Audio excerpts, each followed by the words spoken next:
नमस्कार साथियों, जैसा कि इस समय देश में एक बहुत बड़ा मुद्दा उछल रहा है नीट 2024 का एग्ज़ाम। नीट 2024 के एग्ज़ाम में साथियों इस टाइम बहुत ज्वलंत मुद्दा है। अपने सबने मीडिया में देख रहे होंगे कि इस टाइम लगभग हर न्यूज़ चैनल पर नीट में के एग्ज़ाम में फ्रॉड के बारे में खबरें चल रही हैं। इसमें कितनी सच्चाई है, क्या इसका समाधान है, क्या इसमें हुआ है, इन सभी बातों में एक जागरूक नागरिक होने के नाते और एक पेरेंट्स होने के नाते मैं भी अपने विचार रखना चाहता हूँ। साथियों, जैसे कि आपको पता है कि इस बार नीट 2024 का जो एग्ज़ाम हुआ था वो 5 मई को हुआ था और जिसका रिज़ल्ट जो है एनटीए ने 4 जून 2024 को डिक्लेयर कर दिया। यहीं से साथियों 4 जून से ही ये परेशानियां शुरू होती हैं। हुआ क्या है कि इस बार बड़ी हाई कट ऑफ चली गई है। हाई कट ऑफ जाने से बहुत सारे बच्चे जिनका एडमिशन पिछले साल के हिसाब से देखा जाए तो जहां पिछले साल पर जितने नंबरों पे आराम से एडमिशन बच्चों को सरकारी मेडिकल कॉलेज में मिल जाता, इस बार उतने ही नंबर पे कोई चांस नहीं रह गया उन बच्चों के लिए कि उनको सरकारी कॉलेज में एडमिशन मिल पाएगा। तो यहीं से घोटाले की शुरुआत हुई।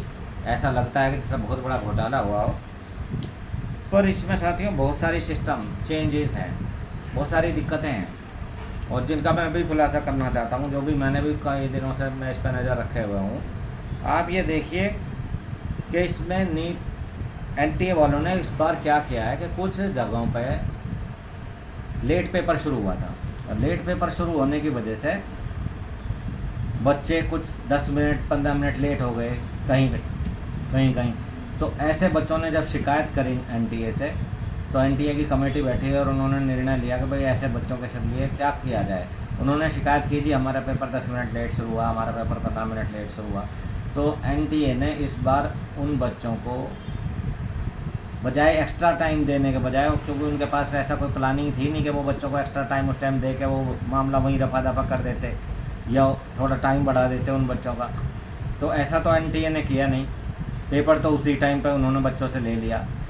हालांकि कुछ जगहों पर एक्स्ट्रा टाइम जैसे सवाई माधोपुर वगैरह में हुआ है उनका पेपर बाद में भी, लेकिन सब जगह नहीं हो पाया। तो इस समस्या का जब ज़्यादा समस्याएं फैली और एनटीए के पास शिकायत आई, तो एनटीए वालों ने इसका क्या समाधान निकाला, ग्रेस सिस्टम का उन्होंने एक अलग ही नॉर्मलाइजेशन फार्मूला लगाया, जिसमें कि उन्होंने जितना बच्चों का टाइम ख़राब हुआ था उसके अकॉर्डिंग उन्होंने अपना एक फार्मूला डेवलप किया और उसमें ग्रेस मार्क्स उनको दे दिए और वो ग्रेस मार्क्स लगभग 1563 बच्चों को उन्होंने दिए, जिसकी वजह से साथियों पूरी की पूरी मेरिट लिस्ट एकदम डामाडोल हो गई है, वो ख़राब हो गई है। क्योंकि जिन बच्चों को 50-50, 60-60 नंबर, 70-70 नंबर टाइम के अकॉर्डिंग मिले हैं या मिल रहे हैं, उनके मार्क्स एकदम से 50-60 नंबर बढ़ जा रहे हैं। तो वो जो मेहनत करके नंबर मिल रहे थे जिन बच्चों को, वो पछड़ रहे हैं। तो पूरा सवाल जो है, सारा सिस्टम जो है, पूरा का पूरा जो क्वेश्चन उठ रहे हैं लोगों की और परेशानी जो सबसे ज़्यादा मान रहे हैं वो ग्रेस सिस्टम से ही मान रहे हैं। और ये ग्रेस सिस्टम एनटीए ने बहुत गलत किया, हम भी कहते हैं बहुत गलत किया। लेकिन अब कुछ जो है संस्थान जो है इंस्टीट्यूट वाले या कई लोग कह रहे हैं कि बहुत ज़्यादा मेरिट चली गई। जैसे मैं आपको एक उदाहरण देकर बताता हूँ। मैं अभी लैपटॉप ले लेता हूँ और उसमें डेटा देखता हूँ मैं। आप ये देखिए कि 720 नंबर पे रैंक 1 है, जिसमें कि लगभग 67 बच्चे इस बार आ रहे हैं फर्स्ट रैंक पे, यानी कि उन लोगों बच्चों को भी एम्स नहीं मिल पाएगा। 715 पे, जहां पिछली बार 2023 में 19 बच्चे थे, वहां 225 बच्चे हैं इस बार। 705 नंबर पे, जहां पिछली बार 172 बच्चे थे, वहां पे इस बार 542 बच्चे हैं।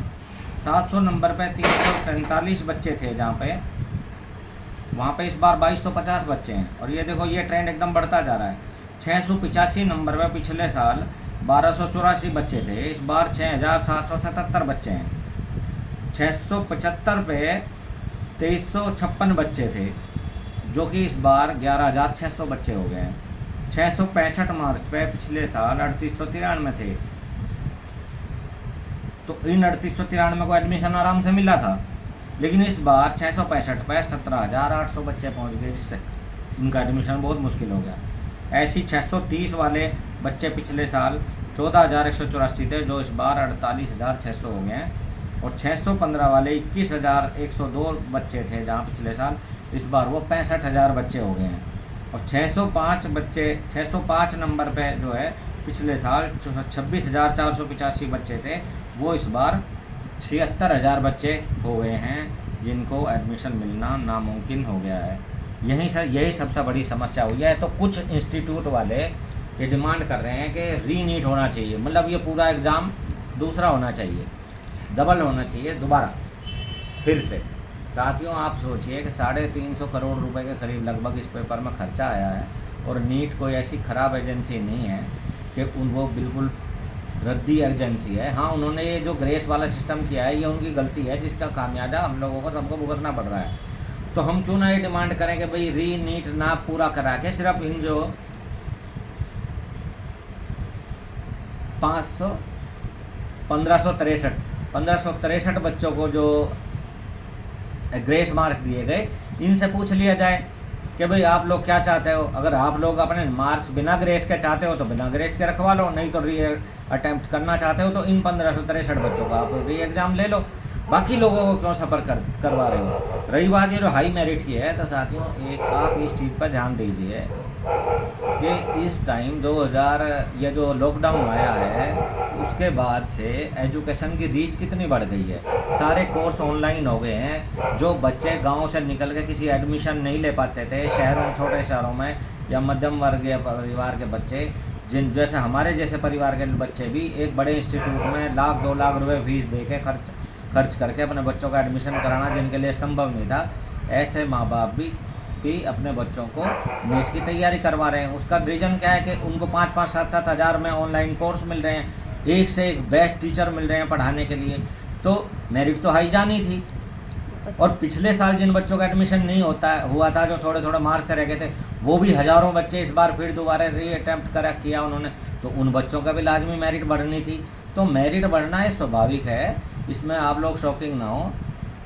हाँ, ये है कि इससे परेशानी तो निश्चित बढ़ गई है, पर इसका सोल्यूशन ये नहीं है। सोल्यूशन केवल यही है कि आप 1563 बच्चों का एग्ज़ाम दोबारा करवा लीजिए, बाकी 24 लाख बच्चों को इसमें मत लपेटिए जिन लोगों ने मेहनत करके अपने बलबूते पर नंबर लाए हैं।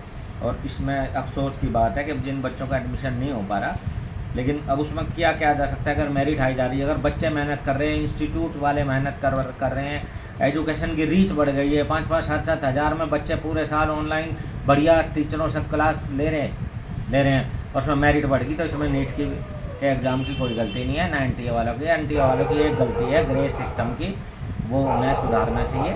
और उसका समाधान केवल यही है कि आप 1563 बच्चों का री एग्ज़ाम करवाने के लिए उनसे पूछ लो। अगर वो सहमति देते हैं तो दे दो, उनको अटैम्प्ट करने की कोशिश, नहीं तो अगर वो चाहते हैं कि हमारे नंबर उतने ही रखे जाएँ तो उतने रखे जाएँ। धन्यवाद।